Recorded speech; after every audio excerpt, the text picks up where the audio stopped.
Today's animation, as we know, is mainly done on computers.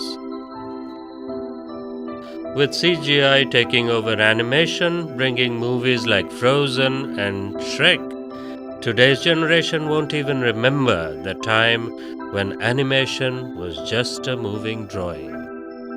But we are not starting with today's animation. No, we are going to travel back to where the only way you could see a toon cowboy come to life was through a child's imagination.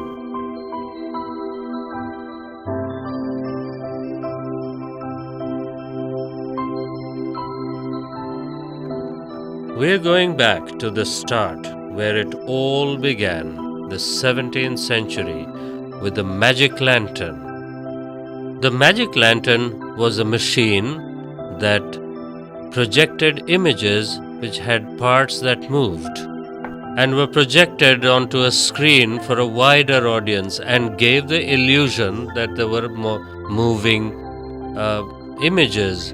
This stunned the world. For the first time, people were watching actual moving images. These moving images were not considered as animation since they were made to move by human hands right in front of the audience.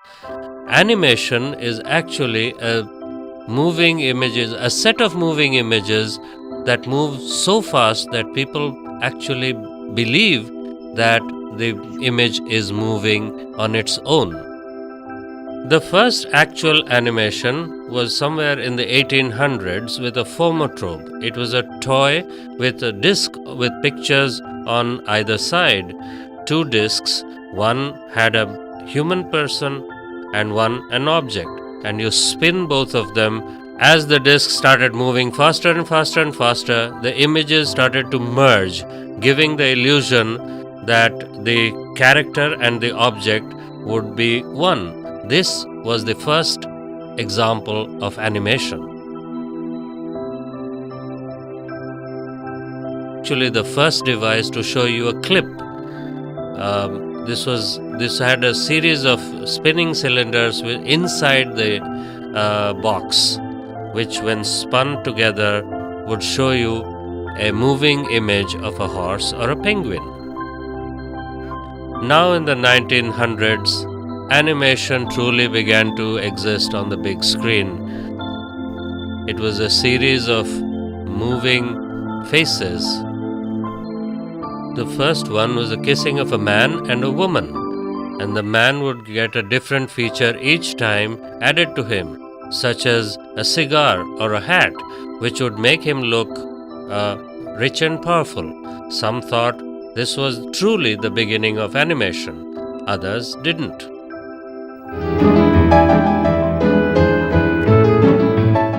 Now we move to 1914. The first characteristic animation, Gertie the Dinosaur. It was the first smooth drawing animation with funny looking creatures and animals. Gertie was the first fully developed animated character. Now we move to 1928. This is when the animation actually started to develop.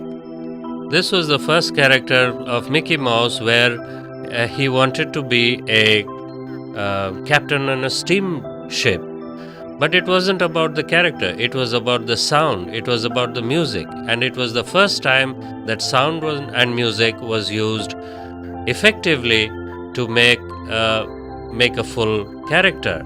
So you have a clip of Mickey and then a Minnie. This is a clip of Mickey using a cow's teeth to make music. But it's not the first thing to show up in animation. No, violence also shows up in this film, and it stays for lifetime. One of the ones that you can point out to is Itchy and Scratchy, a children's cartoon featured in The Simpsons. Now we move to 1929. Something new happened here.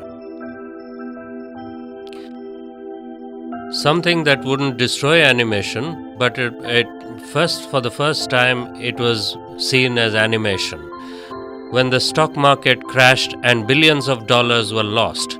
People lost their jobs and people became homeless. This led to 10-year depression. People had no money and they couldn't feed themselves or their families. They were bored, but the only place they could go to was the theater. They went to the theater to enjoy themselves, to take their minds away from the hurt, from the pain. And Disney made many cartoons, and these cartoons changed the whole history of animation forever.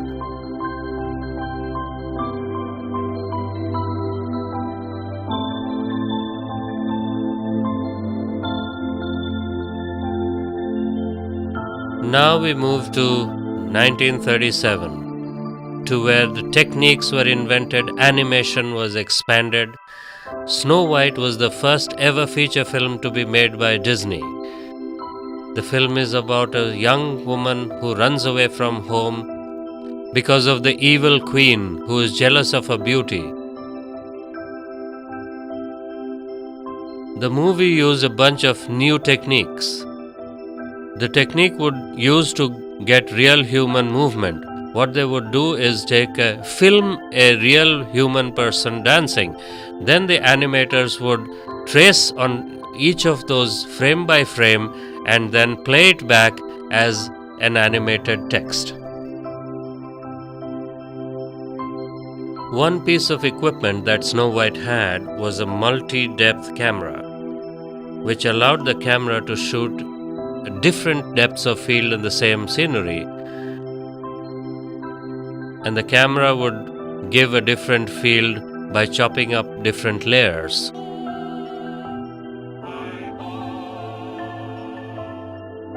One other technique to make sure that the film had no mistakes was a moviola.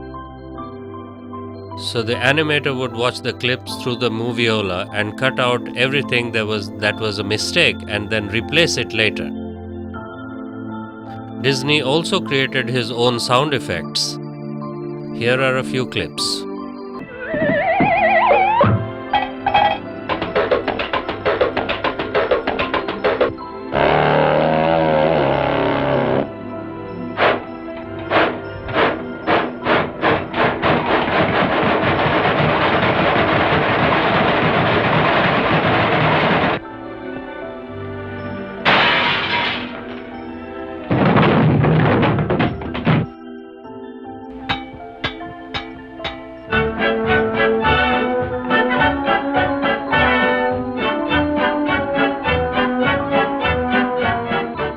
One thing that Snow White was famous for was the character's characteristics. Walt Disney explains this. Dwarfs' names fit their personalities. This pompous-looking individual is Doc, the self-appointed leader of the group. And this little fellow is bashful. He's secretly in love with Snow White. And this funny face is Sneezy. He has hay fever. And old droopy eyes is called Sleepy. And Happy here with the beaming smile. And old Sourpuss here is Grumpy, the woman hater. And last but not least is Dopey. He's nice, but sort of silly. So there you have it, Walt Disney's full feature film with Technicolor, and it raised over $3.8 million, shooting the roof off of the box office, and is still famous till today. So before we go to the next year, let's explain how the animation actually works. We showed some clips, but there were no explanation. So animation works the same as any video film. Technically, video cameras are always filming animation. Animation is a series of pictures all squeezed together. When you start the video, the pictures start moving, tricking your brain. There's one thing that's important in animation, that is FPS, frames per second.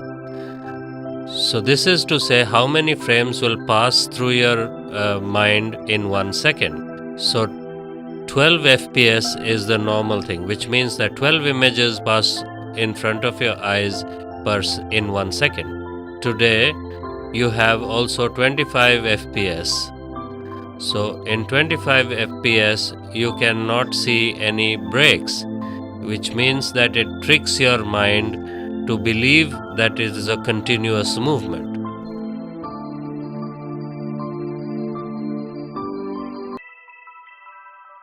So supposing you want to do an animation in slow motion.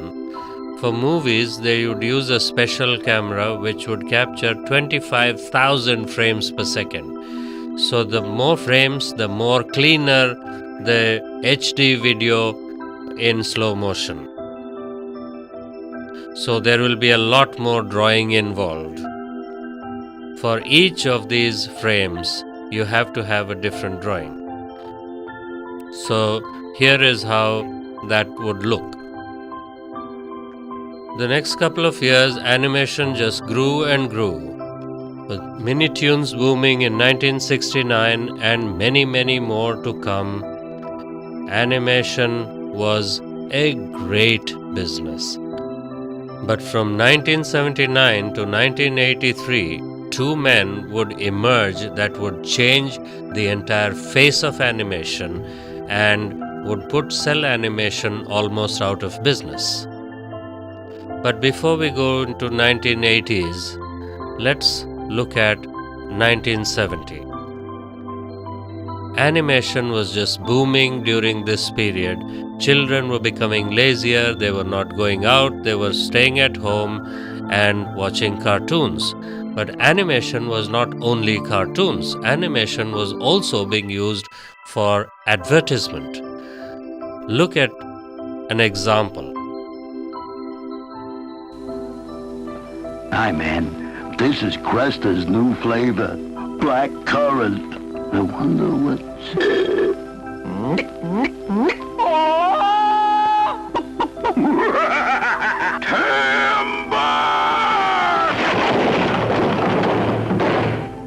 Black currant flavor, huh?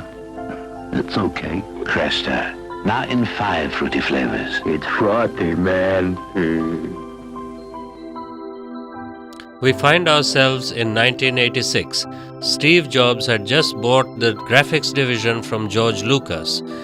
Along with his two talented men, the head of the computer division, Ed Catmull, and skill animator John Lester, together these three men changed the face of animation. The company's name was Pixar, the animation was CGI. CGI means computer-generated imagery. It is making animation with computers. Basically, you would make characters out of triangles, really smooth triangles. Then you would take it to the animation software and drag it apart to make it into an object. This was something new and something amazing. You could make cartoons, but almost like real. John and Ed had made short pictures before they came to Pixar, but the biggest thing that they did was to help with Star Wars. Before CGI was used to make realistic films, production companies used clay motions to create realistic movement. For example, the 1930s film King Kong, where a giant gorilla is captured from an island and brought to New York, where he is killed. Clay motions is where you create an object by using clay or some other soft material. Then you move it in tiny movements until you have enough images to make a movement. This can take a lot of time and sometimes takes a whole week to make one single movement. But once it's made, you can be amazed of your results. Clay motion was used to make realistic and bizarre motions and creatures. Now the year is 1995 and animation has made its way to be the most popular children's entertainment in the world. Animation was really booming with Pixar along with Disney made the great film called The Toy Story. Toy Story was a great hit in the box office, making about $350 million. This helped Pixar go right up to the top of the animation world.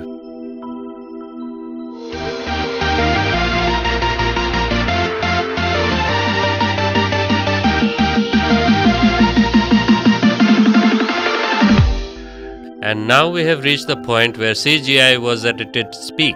In 2009, James Cameron made the film Avatar. This was one of the greatest films that was made by using the CGI at that period. This showed how far CGI had come. It took over 4 years for Avatar to be made, in a total sum of $350 million. Now that's a lot of money. Now let's leave this world. Our journey is almost at the end.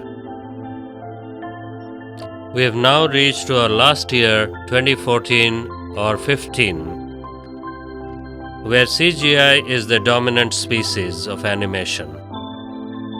But cell animation is still around. 2014-2015, cell animation has made a ton of films, but they have started to use computers to help them along and also bring in special effects. So in some ways, cell animation and CGI have found a way to come together. Warner Brothers cartoon Looney Tunes became one of the most popular cartoons in the history. The last type of animation that we should talk about is the world's most popular animation for a younger generation, anime. Anime was introduced to the West through a Japanese film, and this is a Japanese comic tradition, and it teaches us about the Japanese culture. The great film that came out of this tradition was The Dragon Slayer. This film has a wonderful sense of story, a fairy tale, a wonderful fairy tale with adventure and hilarious comedy. And now I have come to the end of my journey. Yes, goodbye. I hope you enjoyed this ride and learned a few things here or there. But if you have listened and learned, I bid you farewell. And if you haven't,